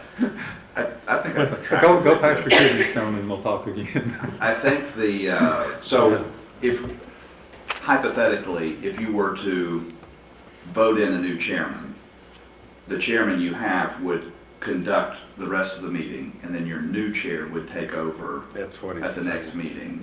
So you're, other than just being a little bit awkward to swap out, that's That's the only reason I did that. And I remember when you were elected chairman of this body, what did you do and what did you say? I'll accept the nomination if I start the next meeting. Remember? Typically, the majority of the ones I've been around, you will have the meeting where you have election of officers. And then that will take place at the very end, and the new chairman, the new officer, new president, whatever you want to call those positions at that point in time, they will actually handle the adjournment of that meeting, and then they will lead the next coming meeting. From a practical standpoint, the officer's job really starts not at the meeting, it starts before. And so it's really, you know. I'm good with it, I just wanted to clarify. And then on the compensation, is that on section 5 on page 2 at the top? Compensation for education expenses and stuff like that, is that something that we're gonna be, I'm not gonna go out here and get a whole bunch of books and stuff and then charge it to the thing, that's what I'm asking. I'd like a little bit more clarity on that, but I like what you've done with this. Thank you. I really do, I think you've done a great job. You know, we're required to have continuing education. How that's been done in the past, I really don't know. But I assume there's some kind of expense associated with that. And so I'm just... That's just in case, yeah. whatever. Okay. And Catherine's document had travel only, and I just thought we should add continuing education expenses as well. I'm good. Okay. I like that. I like what you're doing. Okay. I don't know that there is an expense incurred, actually. For continuing education? About $60. Yeah. Well, you're right, for continuing education, the state law, and I'm not sure, but usually planners will hold training sessions and or bring in someone to lead a training session. It's 4 hours a year. 4 hours a year for planning commission members, it is actually 8 hours a year for BZA members. Unless your legislative body has opted out of it. Now, I'll be honest, I don't know anyone, I don't have any of my planning commissions that are in compliance. There's actually not a body that tracks it. The only time it's used, well, I hate it's publicly, but the only time it's used is in the event that you're challenged. That can be a basis to challenge the decision of either the BZA or the Planning Commission, based on the fact you guys haven't inadequately trained. I think the discussion we had today is absolutely training. I mean, we talked about the planning legislation, 1101 Act, et cetera, et cetera. Usually, if there's a work session of the Planning Commission or an off date, I can come in and give you a training session. I like that. One of the reasons I think I'm as elaborate as I am on my comments, like a legal nonconformity, I wrote down in here what constitutes a legal nonconformity. Now, y'all don't need, wasn't necessary for the discussion. I wanted you to know what it was. Also, something that the development district does is, and I'll get, just as an aside, but it's a great segue, there is a training session for planning commission members from 6 to 8 o'clock at the Jefferson City Library on March 31st. I assume that you got a notice. No. I got one. You got one. Okay. I know you got one. I'll make sure, I'll send this to Stephanie and she can send it out, but if you want to write it down, it's 6 to 8 and it's on transportation planning and how that relates to land use and your decisions. But enough said about that, I'll send it out to you. If you want to plan to have training sessions, we can do that. Can we count today? You can yes, absolutely. I think that is, especially for the members of the BZA and the Planning Commission that were in the earlier meeting today, we went over some heavy stuff. In fact, that's why we didn't get any business accomplished. But that's appropriate. And I kept saying planning is complicated, and it really, really is. But let's say that you all go to the transportation planning thing on March 31st in Jeff City. It might be something that you would petition the county mayor for reimbursement of your gas prices. And it usually is probably a per diem per mile. Right. Might have to start doing that. Property tax goes up till we get gas money. You can go for it, I'm not. I was just thinking about $5.30 a gallon. Yeah. Oh. I remember when it was there. Is there an objection to passing this version tonight? Well, on request of the person who presented it, to give everybody an opportunity to look over, I think that's what we were stick with. Yeah. I recommend that. Yeah. I prefer it. I appreciate it. Well, for the sake of argument, I'd go against it. Well, as David said a minute ago, we can argue. Just to let everybody back up. So, any more discussion on this? I mean, we don't need to take action on it, it was just for discussion. So everybody happy with taking that home, looking at it? Yeah. Okay, good. David, thank you. Mr. Chairman, are we good to move forward with this document on the agenda for next month? Does anyone have, I mean, do you still want both documents, or for the sake of? Well, I don't, with David's, I think that's the whole opportunity he's given to take it home and look over and compare. So you're wanting both of them on the agenda next month? That's fine. We can come back up for discussion on the agenda, and then if there's a motion made to accept one or the other, we can vote on that. Okay. There we go. That'd be the simple way to handle it. Not to complicate things. Not to complicate. Not to complicate things. Okay. Next item, and this would be the original item G, which jumped item H, and H moved to G. Yes, Mr. Chairman, I would move to table the old item G, which is now either the new H or the new I, or whatever it is, to the Okay, next meeting. okay, we have a proper motion. Second. Second. Austin seconds that. David made the motion. We have any discussion about that? Being none, all those in favor of tabling the old item G and the new item H to the next month, number say aye. Aye. All those opposed, motion carries. To V. 5, other business.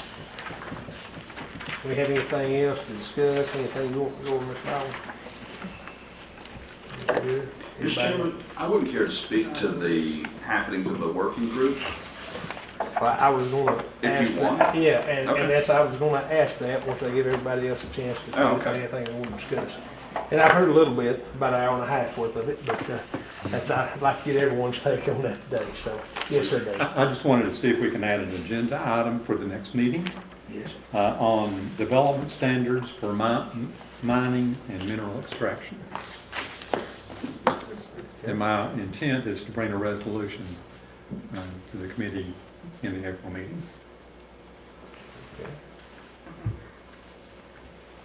Can you say that again? Yes, the development standards for mining and mineral extraction.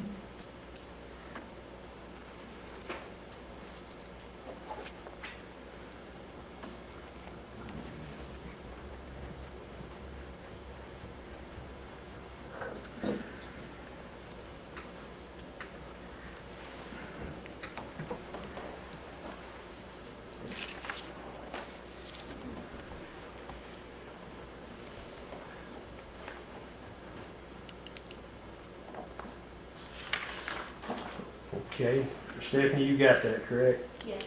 Okay. Anything else?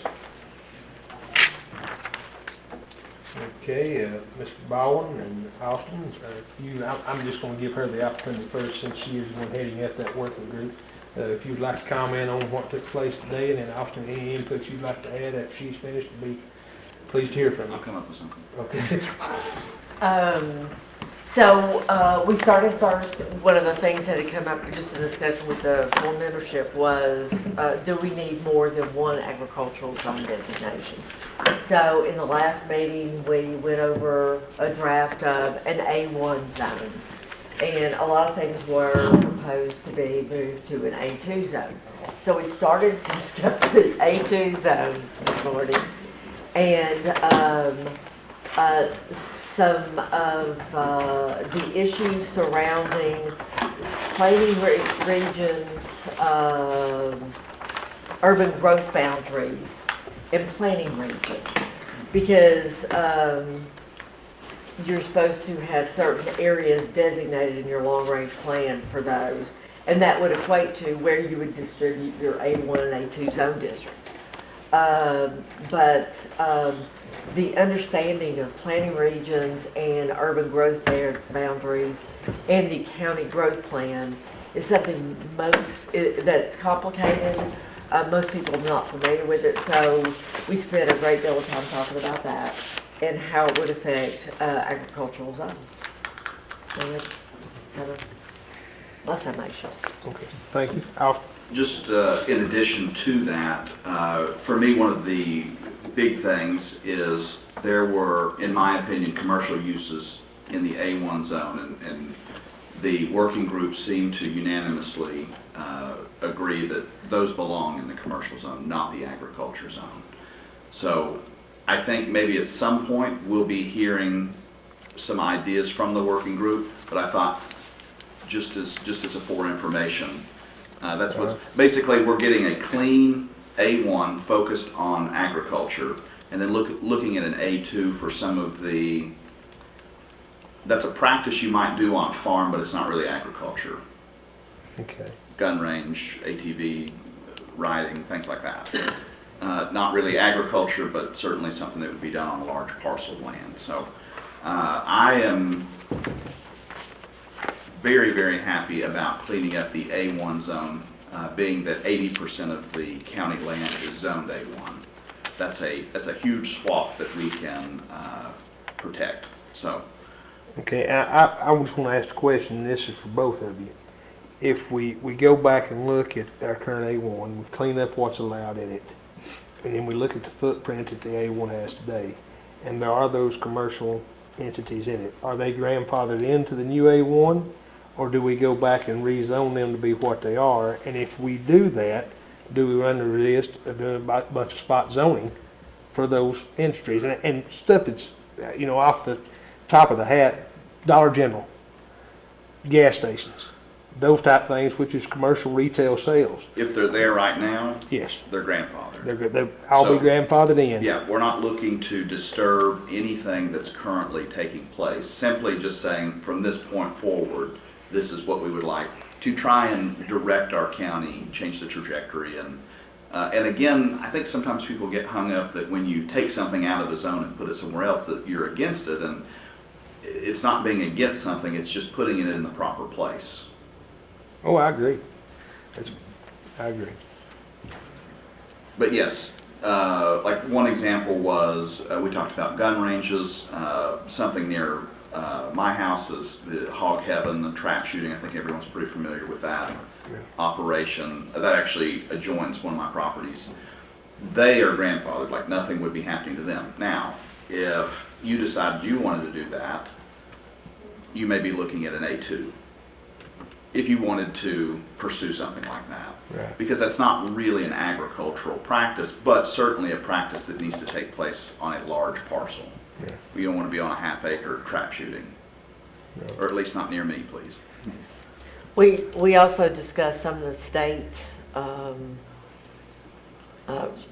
they're not regulations, well, they are regulations, but they're permissive in nature, that has encouraged agritourism, because that exempts, that precludes local zoning.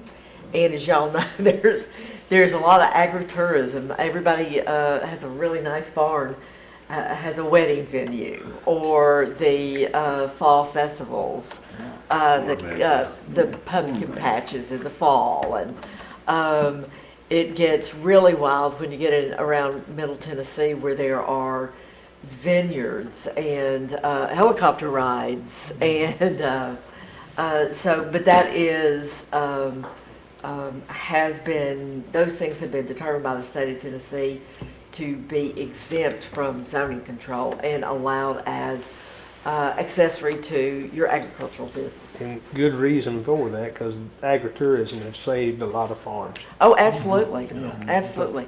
Concerts, Absolutely. that's one. There's a number of things out there, and they're very popular.